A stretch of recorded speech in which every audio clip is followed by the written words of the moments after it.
Assalamualaikum teman-teman muslim yang ada di sana. Siapa nih yang kepingin meraih cintanya Allah? Tentu kita semua kepingin meraih cintanya Allah ya teman-teman ya.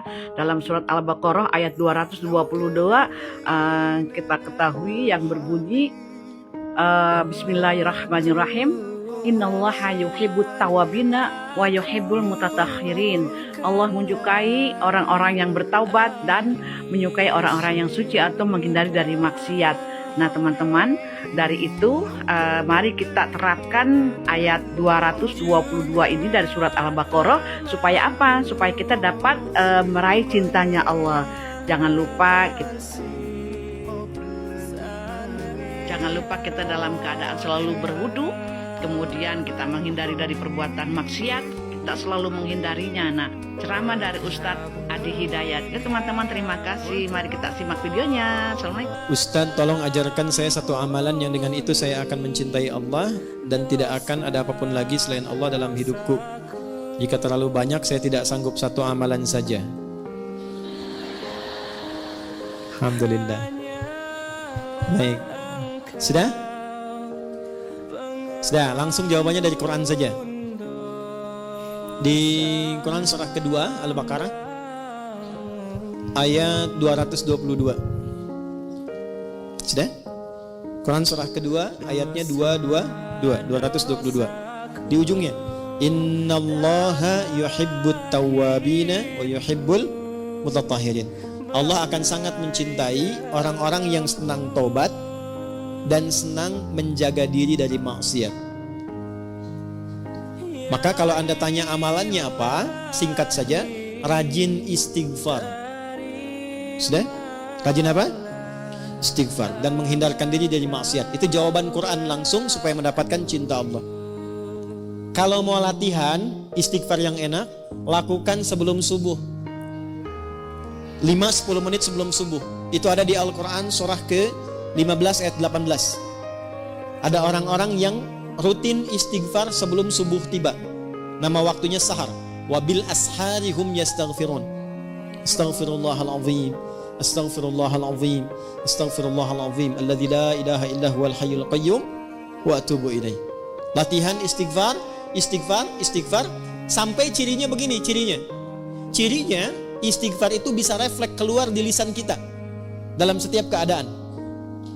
Nanti tiba-tiba mau minum bisa istighfar, mau makan bisa istighfar. Kalau sudah lekat dengan itu, tanpa terasa akan ada penjagaan Allah kepada kita dari perbuatan maksiat. Mata gak mau lihat kecuali yang baik, lisan gak mau bicara kecuali yang baik, kaki gak mau diajak jalan kecuali pada tempat yang baik. Nah ketika sudah tercipta kondisi itu tandanya Allah sedang mencintai kita. Karena ciri pertama ketika Allah mencintai seorang hamba adalah menutup semua dosanya dan menjaga dia dari perbuatan maksiat.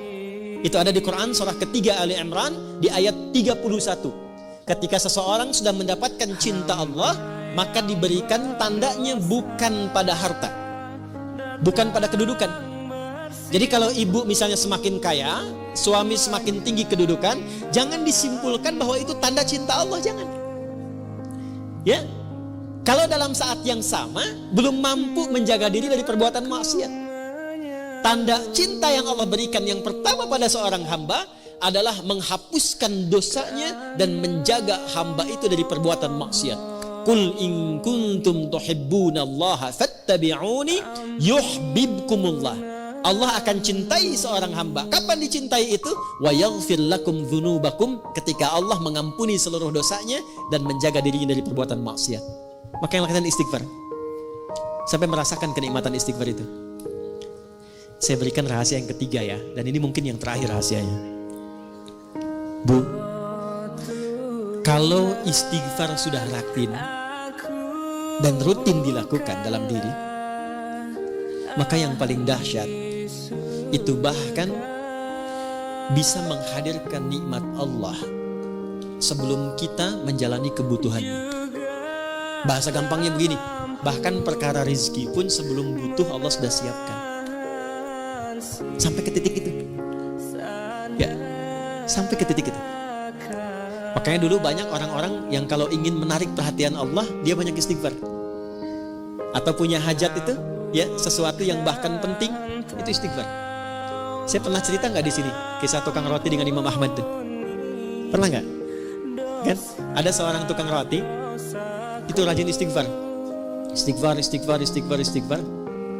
Satu kali Imam Ahmad itu nggak tahu kenapa pengen jalan. Imam Ahmad bin Hanbal yang hafal 1 juta hadis, jalan, lalu jalan jauh. Singkatnya beliau merasa lelah, istirahat di masjid, istirahat tiduran gitu.